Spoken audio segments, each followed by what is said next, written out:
Most of us don't lose relationships because we stop loving each other. Instead, we lose them because we don't know how to talk to each other. Funny, right?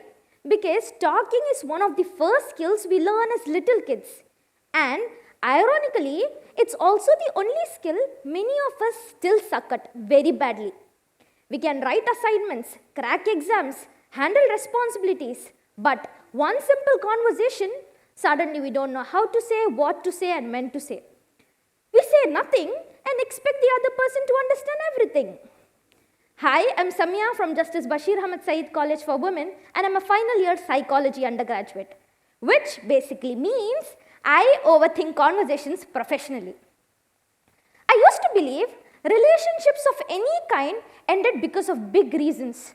Cheating, lies, huge fights, very dramatic, very cinematic. But after studying psychology, I realized something much less exciting and much more common. Most relationships don't end because of big moments.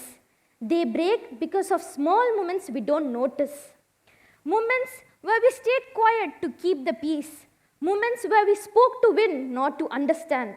Moments where we kept adjusting until we were too tired. They break because of series of very small conversations that we thought were harmless at that time. Like, I was just kidding. It's not that big deal. Why are you overreacting? It's not that serious. That's when I realized this wasn't actually a communication problem. Rather, it was a position problem. People weren't speaking from the same emotional place. I learned this through something called life positions in transactional analysis. I know. The name sounds serious, complicated, like something you'd avoid on a syllabus. But trust me, the idea is very simple and so relatable. Every time you speak to someone, you're not just choosing words. You're also choosing how you see yourself and how you see the other person. Like, for example, sometimes you're like, I am right, they are wrong. Sometimes you're like, I am not good enough, they are better. Most of the time, we don't even realize we are doing this. The problem starts when two people keep speaking from completely different places. One person is trying to understand while the other person is trying to defend. One person keeps suggesting while the other person is completely unaware. And that's how slowly even care can turn into distance without anyone realizing why. Now, there are 4 such positions, and I guarantee you have already been in these at one point of time. Let's start with something very common. Remember a situation with your friend or your partner where you were fighting so hard to prove that the fault was on them? This is the position called, I am not okay, you are okay. Where you think you are the only right person. This is where conversation starts sounding like, you always do this, you never listen. Let me tell you why you are wrong. You're not listening anymore.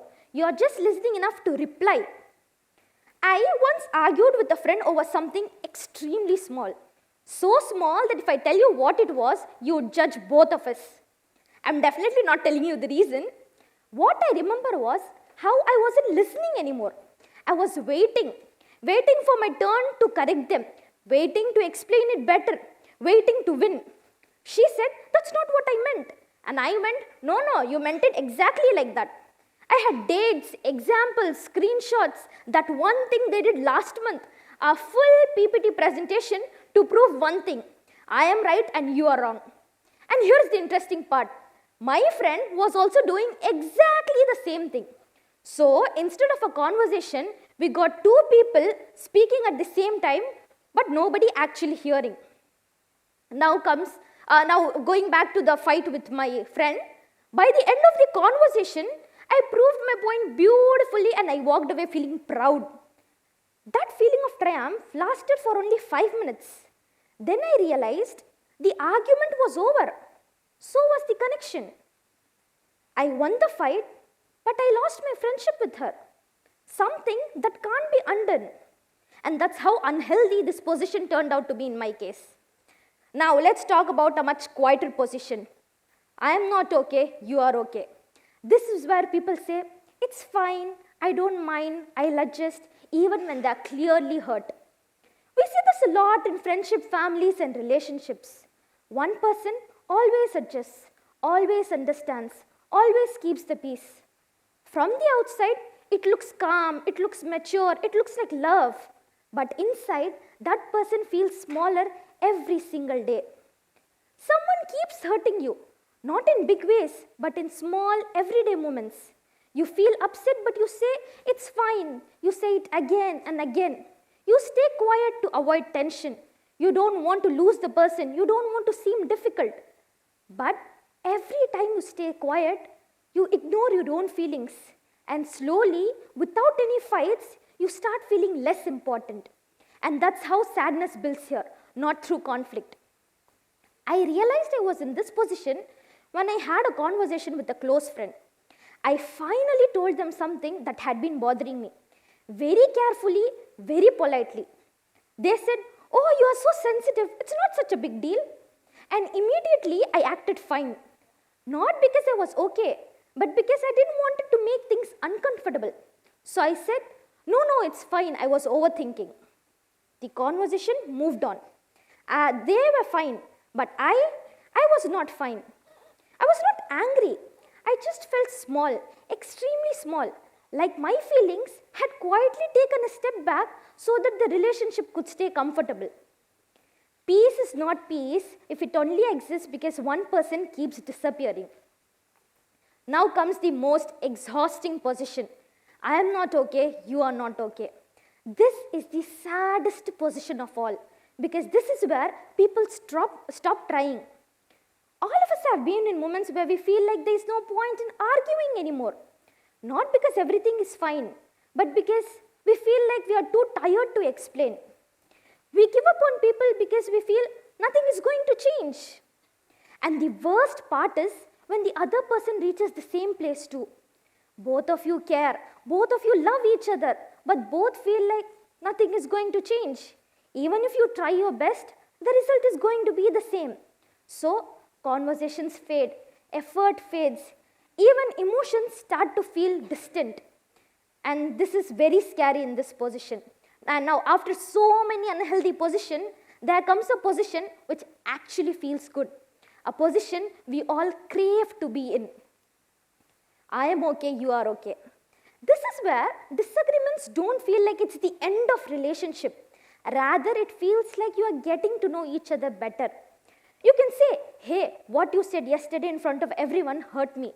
And instead of defense, you hear, oh, I didn't realize, I'm sorry, I'll make sure I don't do it next time. Nobody is winning, nobody is shrinking, no attempts to prove the other person wrong, just thoughtful listening and understanding each other's perspective. Now let's be honest, most of the time we are not in this position. We only come here when we are calm, emotionally regulated and relaxed. The moment we are stressed or tired, we slip back into old positions very easily. Transaction analysis taught me this. Every conversation is not just words, it's one position meeting another position. And when those positions don't match, even good intentions can sound wrong. Most relationships don't break because people don't care. They break because people stop meeting in I am okay, you are okay position. Now here is the good news. Behavior is learned, and anything learned can be unlearned. Life positions are not permanent, they are habits. So maybe the real problem in our conversation is not effort, it's not lack of efforts, it's not attitude, it's not ego. Maybe it's lack of awareness. Because the moment we become aware of where we are speaking from, aware of when we are shrinking ourselves, aware of when we have realized that we are just fighting to prove the other person wrong, aware of when we have stopped trying, we get something rare. Choice. The choice to pause, to notice, to shift, so that we can choose a healthier position. Love doesn't disappear in one day. It disappears sentence by sentence, silence by silence. Most relationships don't end suddenly. They end slowly and quietly without anyone realizing why. So maybe the next time you are trying to have a conversation with someone you actually care about, don't just ask yourself, what am I saying? Ask yourself, where am I speaking from? Because that position might decide whether this conversation builds a bridge or becomes the beginning of a goodbye. Thank you.